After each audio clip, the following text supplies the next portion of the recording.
തദ്ദേശ തിരഞ്ഞെടുപ്പിൽ കണ്ണൂർ ജില്ലാ പഞ്ചായത്ത് നിലനിർത്താനുള്ള പ്രചാരണ തിരക്കിലാണ് LDF.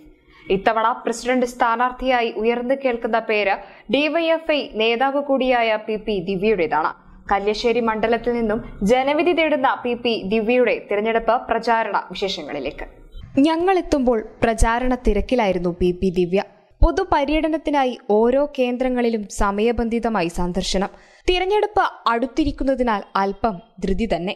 എങ്കിലും വോട്ടർമാരോട് കുശലം പറയാനും കണ്ണൂർ ജില്ലാ പഞ്ചായത്തിലും കല്യാശ്ശേരി ഡിവിഷനിലും LDF നടത്തിയ വികസന പ്രവർത്തനങ്ങളെ ചുരുക്കത്തിൽ ഓർമ്മപ്പെടുത്താനും സമയം കണ്ടെത്തിയിരുന്നു. ഇതിനിടയിൽ കോവിഡ് പ്രചാരണത്തെ എങ്ങനെ ബാധിച്ചുവെന്നും വീടുകളിലെത്തുമ്പോൾ ജനങ്ങളുടെ പ്രതികരണം എങ്ങനെയെന്നും ചോദിച്ചങ്ങ് തുടങ്ങി. നമുക്ക് ആളുകളെ മുഖത്ത് നോക്കി സംസാരിക്കാൻ, അതായത് ചിരിക്കാൻ വേണ്ടി പറ്റുന്നില്ല, ഒന്ന് സ്പർശിക്കാൻ പറ്റുന്നില്ല. ചില വീടുകളിലൊക്കെ എത്തുമ്പോൾ ഞങ്ങളെ ചേർത്ത് പിടിക്കുന്ന അമ്മമാരുണ്ട്. അവരോട് നിങ്ങൾ പിടിക്കരുതെന്ന് പെട്ടെന്ന് പറയാൻ നമുക്ക് ബുദ്ധിമുട്ടുണ്ട്. അപ്പം നമ്മൾ ഈ ആളുകൾ തമ്മിലുള്ള ഒരു ബന്ധത്തിൽ ഒരു അകൽച്ച ഈ കൊറോണ കാലത്ത് തെരഞ്ഞെടുപ്പ് പ്രവർത്തനത്തിൽ നമുക്ക് അനുഭവപ്പെടുന്നുണ്ട്. പിന്നെ നമുക്ക് വലിയ ആവേശവും ആഹ്ലാദമൊക്കെയാണ് തെരഞ്ഞെടുപ്പിന്റെ പ്രചരണ പ്രവർത്തനം. അത്രയധികം ആളുകളെ വിളിച്ചു കൂട്ടാൻ പരിമിതികളുള്ളത് കൊണ്ട് തന്നെ ആവേശത്തിലും ചെറിയൊരു കുറവ് സംഭവിച്ചിട്ടുണ്ടെന്നാണ്. ഇത്തവണത്തെ തിരഞ്ഞെടുപ്പിൽ LDF കൂടുതലായും വിദ്യാർത്ഥികൾ ഉൾപ്പെടെയുള്ള യുവജനങ്ങളെയാണ് സ്ഥാനാർത്ഥികളായി മുൻനിരയിൽ നിർത്തിയിട്ടുള്ളത്. ഇതിൽ നിന്നും യുവജനങ്ങൾക്ക് ഉപയോഗപ്രദമായ കാര്യങ്ങൾ കണ്ണൂരിൽ ഇടതുപക്ഷം ഭരണത്തിൽ വരുന്നതോടെ നടപ്പിലാക്കാൻ സാധിക്കുമോ എന്ന ചോദ്യത്തിനുമുണ്ട് വ്യക്തമായ മറുപടി. ജില്ലാ പഞ്ചായത്ത് യുവജനങ്ങൾക്ക് കഴിഞ്ഞ ഭരണസമിതി, ഞാൻ ജില്ലാ പഞ്ചായത്ത് വൈസ് പ്രസിഡന്റ് ആയിരുന്നു. ആ സമയത്ത് തന്നെ ഞങ്ങൾ പ്രത്യേകിച്ച് യുവജനങ്ങൾക്ക് വേണ്ടിയിട്ടുള്ള ഒട്ടേറെ പദ്ധതികൾ ആവിഷ്കരിച്ചിട്ടുണ്ട്. അതിന് തുടർച്ചയുണ്ടാകും. പ്രത്യേകിച്ച് കായിക മേഖലയിൽ ഞങ്ങൾ കഴിഞ്ഞ വർഷം ആവിഷ്കരിച്ച പദ്ധതിയാണ് നമ്മുടെ ചെറുപ്പക്കാർക്ക്, അതായത് പുതിയൊരു കായിക സംസ്കാരം വളർത്തിയെടുക്കുക. അപ്പോൾ വൈകുന്നേരങ്ങളിൽ മൊബൈലുമായി പലയിടങ്ങളിലും ബുക്ക് ചെയ്തിട്ട് നമ്മൾ ഇത്തരത്തിലൊരു ഓൺലൈൻ ഇതിലേക്ക് പോവുകയാണ്.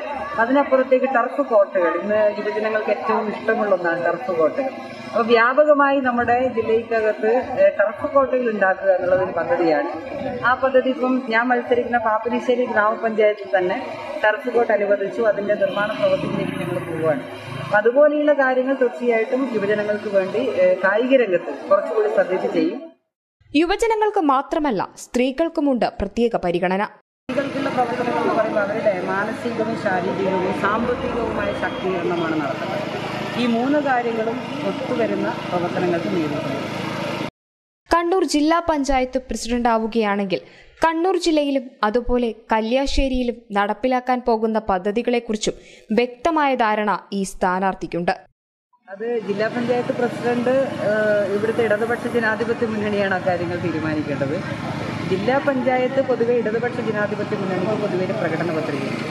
ആ പ്രകടന പത്രികയിൽ പറയുന്ന മുഴുവൻ കാര്യങ്ങളും കണ്ണൂർ ജില്ലയ്ക്കകത്ത് നടപ്പിലാക്കുമെന്നുള്ളതാണ് പൊതുവെ ഇടതുപക്ഷ ജനാധിപത്യ മുന്നണി ഭരണസമിതി വന്നാൽ ചെയ്യാൻ വേണ്ടി ഉദ്ദേശിക്കുന്നത്.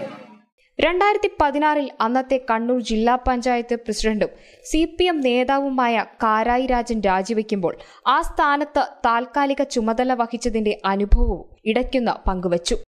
6 മാസക്കാലം അതൊരു രാഷ്ട്രീയപരമായ കാര്യം കൂടിയാണ്. കാരായി രാജൻ പ്രസിഡന്റായി വന്നു. പക്ഷേ അന്നത്തെ ചില പ്രശ്നങ്ങൾ കാരണം അദ്ദേഹത്തിന് പ്രസിഡന്റ് സ്ഥാനം തുടരാൻ വേണ്ടി സാധിച്ചില്ല. പകരം ചുമതലയേറ്റാം. പ്രത്യേകിച്ച് രാഷ്ട്രീയപരമായി വലിയ രീതിയിൽ വ്യക്തിപരമായൊക്കെ തന്നെ അപമാനിക്കുന്ന സ്ഥിതിയൊക്കെ ഉണ്ടായിട്ടുണ്ട് ആ സമയത്ത്. കാരണം സ്ത്രീകളാണല്ലോ ചുമതല, വൈസ് പ്രസിഡന്റെയും പ്രസിഡന്റിന്റെയും ചുമതല വഹിക്കുന്ന സമയമായിരുന്നു.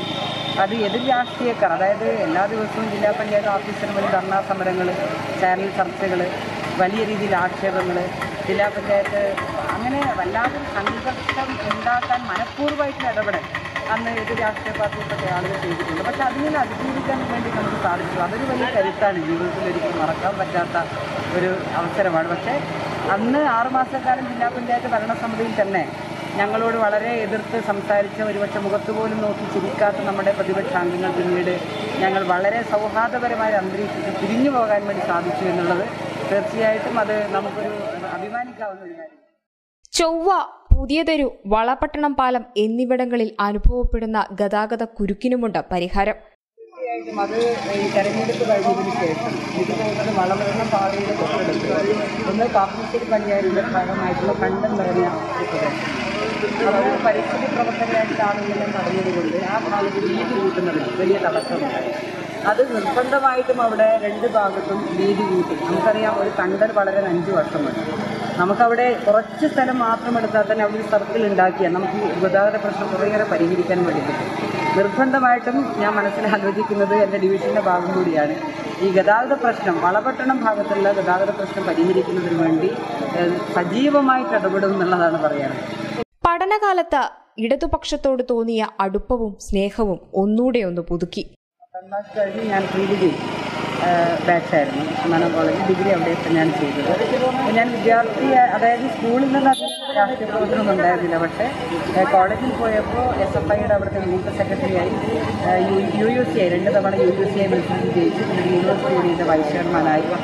അങ്ങനെ വിദ്യാർത്ഥി കാലഘട്ടത്തിൽ തന്നെ വിദ്യാർത്ഥി പ്രസ്ഥാനവും ഒന്നിച്ച് തന്നെ യുവജന പ്രസ്ഥാനത്തിൽ പ്രവർത്തിക്കാൻ വേണ്ടി സാധിച്ചു. അങ്ങനെ സജീവമായി രാഷ്ട്രീയ പ്രവർത്തനത്തിലേക്ക് കടന്നു വന്നതാണ്.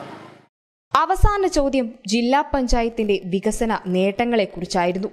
ഏറ്റവും മാതൃകാപരമായ രീതിയിൽ മുഴുവൻ ഗവൺമെൻറ് ഹയർ സെക്കൻഡറി സ്കൂളുകളിൽ സോളാർ സംവിധാനം കൊണ്ടുവന്ന് വൈദ്യുതി നമ്മുടെ ഹയർ സെക്കൻഡറി സ്കൂളുകൾ സ്വയം പര്യാപ്തത കൈവരിച്ചു. അത് ഞങ്ങളെ സംബന്ധിച്ച് വലിയൊരു നേട്ടമാണ്. കണ്ണൂർ ജില്ലാ ആശുപത്രിക്ക് സർക്കാരിനോട് ഞങ്ങൾ ആവശ്യപ്പെട്ട പ്രകാരം 76 കോടി രൂപയാണ് ഞങ്ങൾക്ക് നൽകിയത്. മൾട്ടി സ്പെഷ്യാലിറ്റി കോംപ്ലക്സ് അവിടെ നിർമ്മാണം വരികയാണ്. അതോടൊപ്പം ജില്ലാ ആശുപത്രിയിൽ നമ്മുടെ ജില്ലാ പഞ്ചായത്ത് മാത്രം താല്പര്യമെടുത്തുകൊണ്ടാണ് ഞങ്ങൾ സ്ത്രീകൾക്ക് വേണ്ടി 1 കോടി രൂപ മാറ്റിവെച്ചത് പേവാർഡിൻ്റെ നിർമ്മാണം ആരംഭിച്ചിട്ടുണ്ട്. അതിലേറെയുള്ള ഒരു കാര്യം, കിഡ്നി ട്രാൻസ്പ്ലാന്റ് ചെയ്ത ആളുകൾ 300ഓളം ആളുകളുണ്ട്. അവർക്കെല്ലാം മരുന്ന് ജില്ലാ പഞ്ചായത്ത് സൗജന്യമായി നൽകുകയാണ്. ഒരാൾക്ക് ഏതാണ്ട് 25,000 രൂപയുടെ മരുന്ന് സൗജന്യമായിട്ട് ജില്ലാ പഞ്ചായത്തിൽ ഒരാൾക്ക് മാത്രം നൽകുന്നുണ്ട്. സ്ത്രീകൾക്ക് വേണ്ടി ഇപ്പം പല കേന്ദ്രങ്ങളിൽ പൊതുയിടങ്ങളിൽ സ്ത്രീകൾ കുഞ്ഞുങ്ങളെ മുലയൂട്ടുന്ന അമ്മമാർ അനുഭവിക്കുന്ന പ്രശ്നമാണ് പൊതുയിടങ്ങളിൽ മുലയൂട്ടാൻ പറ്റാത്തവർ. അവർക്ക് വേണ്ടി അമ്മയ്ക്കൊരിടം എന്ന് പറയുന്ന പദ്ധതി കൊണ്ടുവന്നു.